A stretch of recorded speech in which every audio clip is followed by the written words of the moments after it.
योगिनी एकादशी का व्रत रखने से व्यक्ति को रोगों से मुक्ति मिलती है। साथ ही योगिनी एकादशी का व्रत करने से व्यक्ति को 88,000 ब्राह्मणों को भोजन कराने के बराबर पुण्य मिलता है। साथ ही व्यक्ति के सभी पाप मिट जाते हैं। योगिनी एकादशी के दिन विष्णु पुराण में वर्णित इस कथा का पाठ जरूर करना चाहिए। योगिनी एकादशी व्रत कथा। युधिष्ठिर ने पूछा, वासुदेव, आषाढ़ मास के कृष्ण पक्ष की जो एकादशी है उसका नाम क्या है? कृपया उसका वर्णन कीजिए।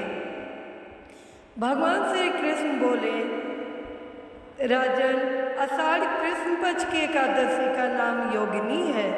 यह बड़े बड़े पापों का नाश करने वाली है। संसार सागर में डूबे हुए प्राणियों के लिए यह सनातन नौवा के समान है। तीनों लोकों में यह सारभूत व्रत है। अलकापुरी में राजाधिराज कुबेर रहते हैं। वे सदा भगवान शिव की भक्ति में तत्पर रहने वाले हैं। उनके हेममाली नाम वाला एक यक्ष सेवक था जो पूजा के लिए फूल लाया करता था। हेममाली की पत्नी बड़ी सुंदरी थी।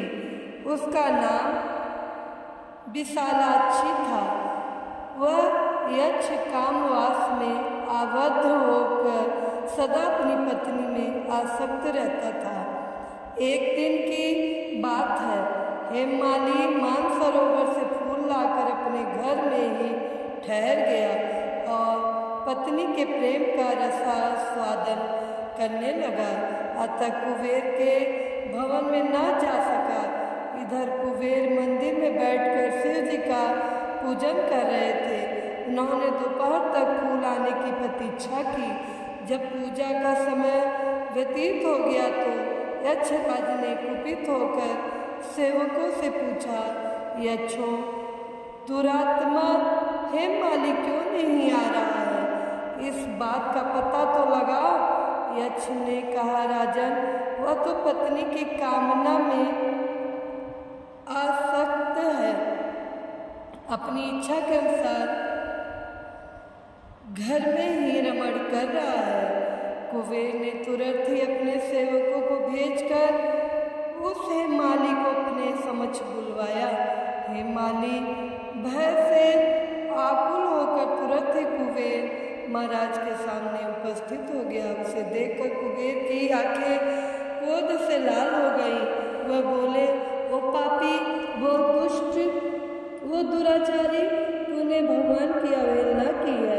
अतः क्रोध से युक्त अपनी उस प्रियतमा से वियुक्त होकर इस स्थान से भ्रष्ट होकर अन्यत्र चला जा।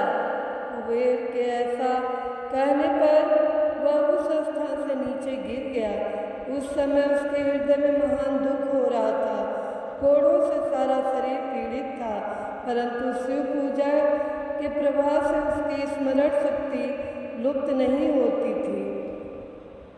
पातक से दबा होने पर भी वह अपने पूर्व कर्म को याद रखता था।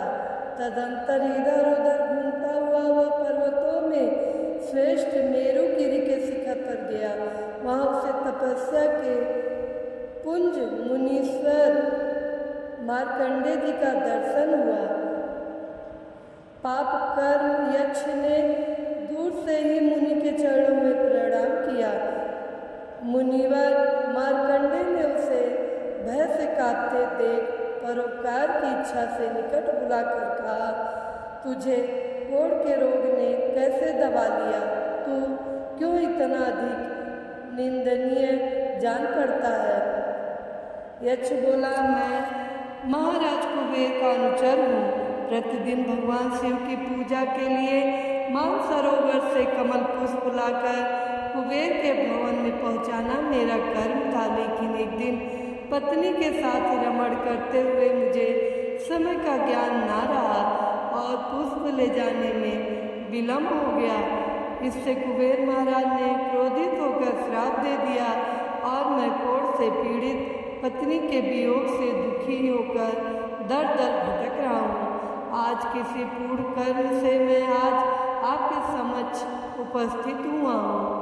ऋषियों का स्वभाव दयालु और परोपकार वाला होता है।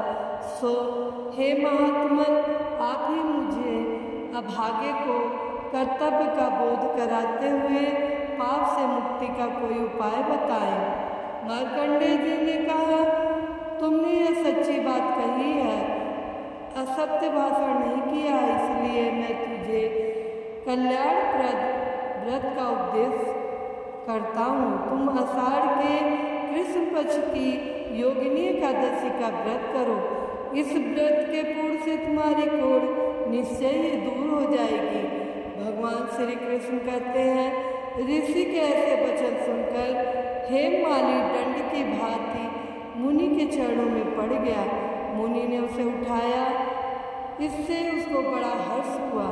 मार्कंडेय जी के उपदेश से उसने योगिनी एकादशी का व्रत किया, जिससे उसके शरीर की कोढ़ दूर हो गई।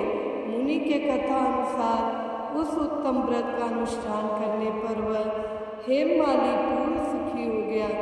नृप श्रेष्ठ, यह योगिनी का व्रत ऐसा ही बताया गया है, जो 88,000 ब्राह्मणों को भोजन कराता है, उसके समान ही फल उस मनुष्य को भी मिलता है जो योगिनी एकादशी का व्रत करता है। योगिनी महान पापों को शांत करने वाली और महान पूर्ण फल देने वाली है। इसके पढ़ने और सुनने से मनुष्य सब पापों से मुक्त हो जाता है। तो प्रेम से बोलिए श्री विष्णु भगवान की जय, योगिनी एकादशी व्रत की जय।